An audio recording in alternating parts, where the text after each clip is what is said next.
Mercedes just lost the one advantage that made them untouchable, and it happened after they already built a championship lead. We are talking about a hidden engine gain worth tenths per lap, a legal loophole the FIA didn't see coming, and a system so clever that rival teams had no answer for it. But now, that advantage is being taken away. Not next year. Right now. And here's why this changes everything. Because Mercedes didn't just find performance. They built their entire car around it. And if that disappears, the fastest team on the grid could suddenly become vulnerable. But that's not even the real problem. The real problem is what Mercedes did before the rule change even happened. Because those early races? Those points, they're already locked in. And what they did there might decide the entire season. Mercedes didn't just arrive at the start of the season with a fast car. They arrived with an idea. An idea so subtle, most teams didn't even realize it existed until it was already too late. Because while everyone else was trying to extract performance in the usual places, aerodynamics, suspension, setup, Mercedes was looking somewhere else entirely. Deep inside the engine. In a part of the regulation that looked finished. Closed. Untouchable. And that's where they found it. A gap. Not a big one. Not obvious. But enough. Enough to build something no one else had. And here's what makes this uncomfortable. They didn't break the rules. They understood them better than anyone else. There's a difference. A big one. Because breaking the rules gets you disqualified. Understanding them gets you ahead. And Mercedes knew exactly how far they could go. They designed an engine that, under inspection, looked completely legal. Every measurement. Every parameter. Exactly within the limits. The FIA checked it. Approved it. Cleared it. And that should have been the end of the story. But it wasn't. Because what the FIA saw wasn't the full picture. And what happened next only made sense once the cars hit the track. Real temperatures. Real pressure. Real racing conditions.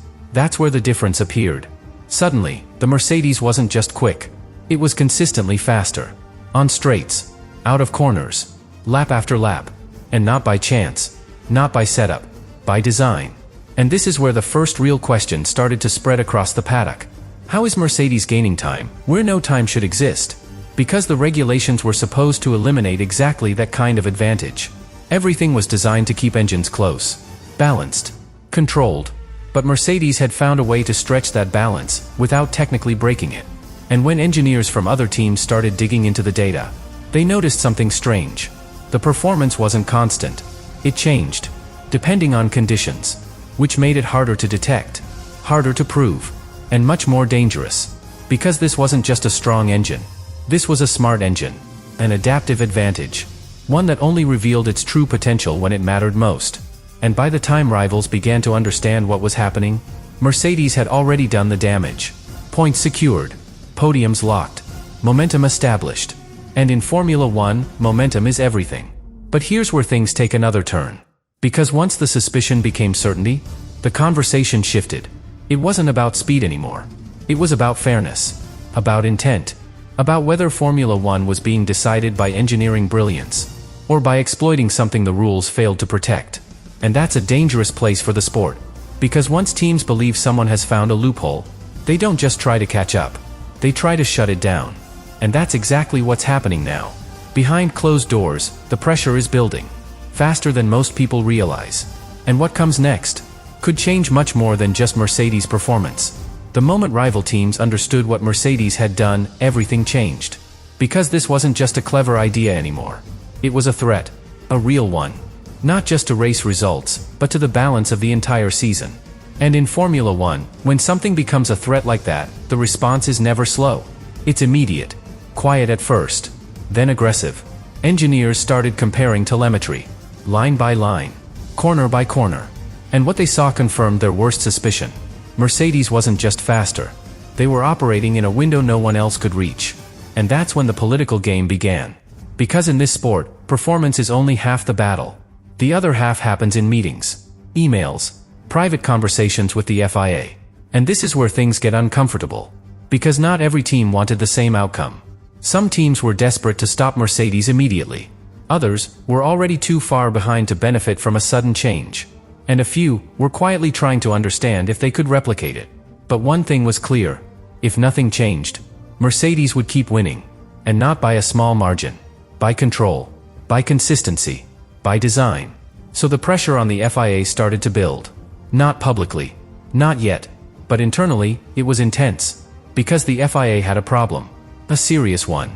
They had already approved the system. They had already declared it legal. And now, they were being asked to step in and change something mid-season.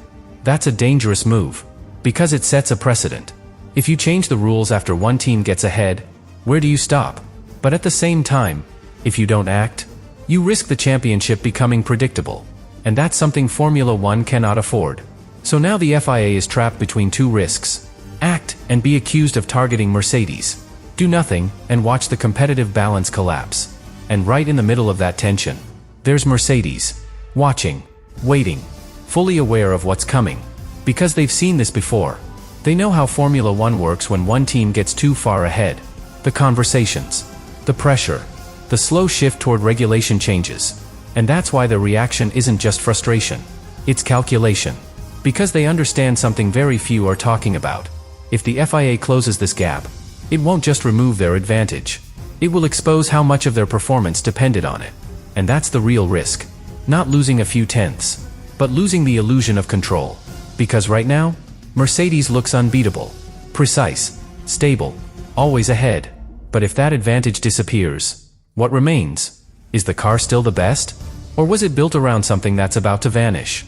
And this is where the story becomes much bigger than a single rule. Because what's happening now is a test, not just for Mercedes, but for the FIA, for the teams, for the integrity of the sport itself. And the decision they make next will not only define this season, it will define how far teams are allowed to go before the rules catch up with them. And then, the situation escalated beyond control. Because what started as a technical debate turned into something much bigger. A deadline. A decision point. A moment where the FIA could no longer wait. Behind closed doors, a critical meeting was scheduled. Not a routine discussion. Not a standard review. This was different. Every engine manufacturer involved. Every major voice in the sport present. And one clear objective. Decide what happens next. But here's where the tension reaches another level. Because this meeting isn't just about understanding what Mercedes did. It's about deciding how much of it survives. And that changes everything. Because if the FIA decides to act immediately, Mercedes loses performance overnight. No adaptation. No transition. Just a sudden drop. But if they delay the change, Mercedes keeps the advantage. Keeps scoring. Keeps building a gap that may never be closed. So now the question isn't technical anymore. It's strategic. How do you protect fairness without destroying competition? And inside that room, every team has something to lose. Ferrari wants the gap reduced. Immediately. Because every race without change is another race lost. Red Bull is watching carefully. Because they know, if one loophole gets closed this way, the next one could be theirs. Audi and Honda are pushing for clarity. Because they invested everything into a rule set that now looks flexible. And Mercedes? Mercedes is defending something very specific. Time. They don't need the rule to stay forever. They just need it to stay long enough. Long enough to protect what they've already built. Long enough to stay ahead. Because here's the reality no one says out loud. Even a small advantage, sustained over several races, becomes a massive advantage in the standings. And Mercedes already used that window. They maximized it. Perfectly. Which means this decision comes too late to stop the damage. But not too late to change the ending. And that's why this meeting is so critical. Because it doesn't decide who was right. It decides what happens next. Does the FIA rewrite the rules under pressure? Or do they accept that Mercedes simply played the game better? And there's one more layer to this. One that makes everything even more complicated. Because while all of this is happening, another issue is quietly gaining attention. The electrical system. The qualifying advantage. The risk factor that no one expected to become visible. And suddenly, the FIA isn't dealing with one gray area. They're dealing with two. At the same time.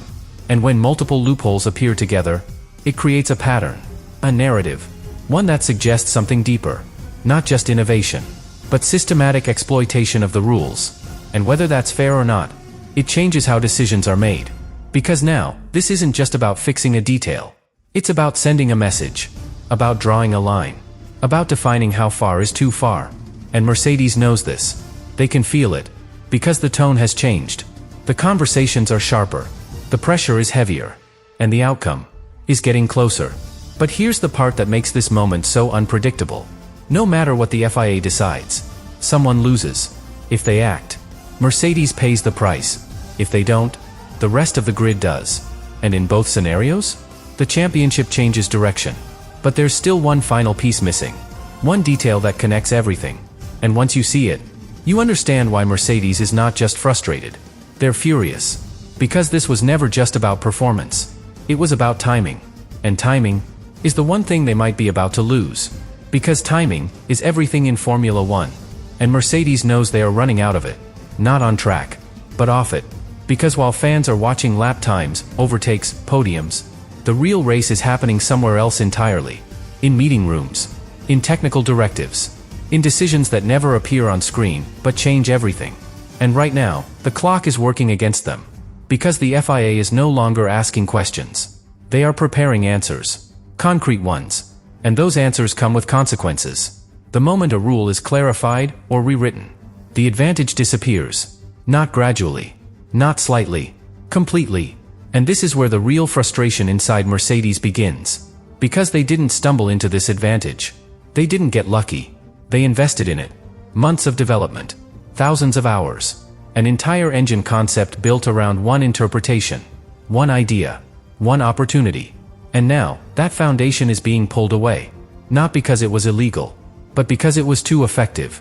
And that's a very difficult pill to swallow. Because from Mercedes' perspective, they did exactly what Formula One is supposed to reward. Innovation. Precision. Understanding the limits better than anyone else. But now, that same success is turning against them. Because the more dominant they looked, the faster the reaction came. And this is where things become personal. Because inside the team, this isn't seen as a neutral correction.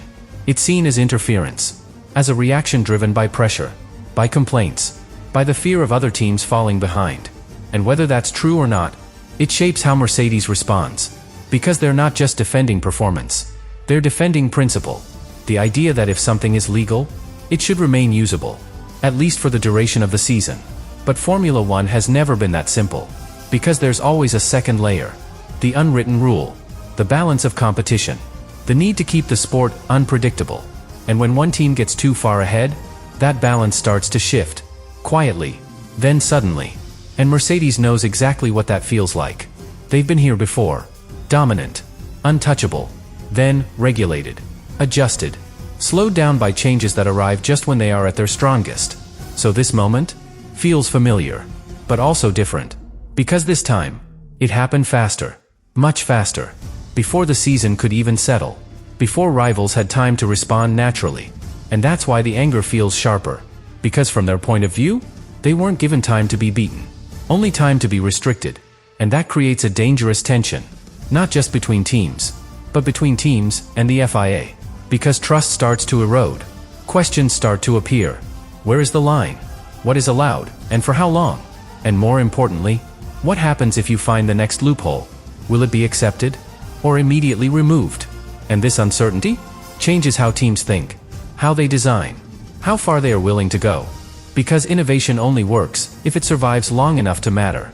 And right now, Mercedes is facing the opposite. An innovation that worked perfectly, but may not survive. And that leads to the final realization. The one that explains everything. Why they are pushing so hard. Why they are fighting every discussion. Why this situation has escalated beyond a normal technical debate. Because this isn't just about losing performance. It's about losing control of the narrative. Mercedes started this season ahead. In control. Setting the pace. Forcing others to react. But now, they are the ones reacting. Waiting for a decision. Adapting to a change they didn't choose. And in Formula One, the moment you stop controlling the game, you start losing it. Which brings us to the final question. Not whether Mercedes will lose performance. That's almost inevitable now. But how much of their early advantage will survive long enough to still win them the championship?